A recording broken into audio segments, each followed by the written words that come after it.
English we speak. From BBC Learning English. Hello and welcome to the English We Speak. I'm Neil and this is Feifei. Feifei? Feifei! Huh? Oh, sorry, Neil.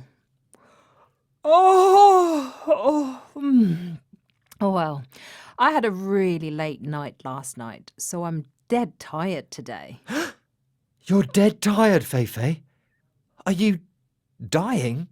That's awful. What have you got? Is it contagious? Oh, Neil, don't be silly.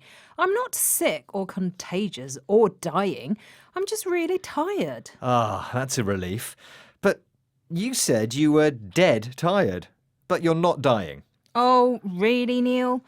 I think you're more tired than I am. I said dead tired because I'm really tired. So we can use dead to mean really or very. That's right. If you want to emphasize an adjective, you can use dead to make it stronger. Well, that's dead confusing. Perhaps we should take a look at some examples.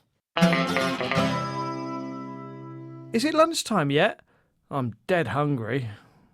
The man sat next to me on the train this morning kept falling asleep on my shoulder. It was dead annoying. I was dead happy when I passed my driving test. This is the English we speak from BBC Learning English, and we're talking about a different use of the word dead. Normally it means the opposite of the adjective alive, but native English speakers, particularly people in the north of England, often use it before an adjective to emphasize what they are saying. Could you tell us a time when you were dead happy, Neil? Oh, well, when I woke up this morning and found I had another hour until my alarm went off, I was dead thrilled. Not quite, Neil. You were dead happy, but not dead thrilled. You can't use dead with extreme adjectives. Oh, okay, so you can say dead cold but not dead freezing, or dead good but not dead fantastic. That was a dead good explanation, Neil.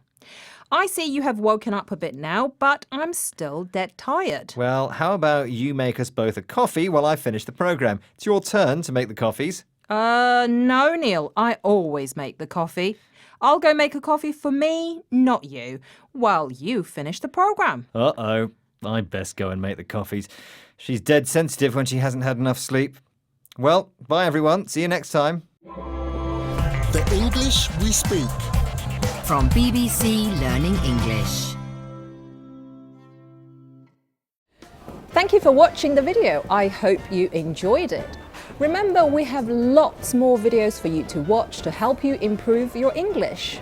Remember to subscribe to our channel and good luck with your studies. Bye!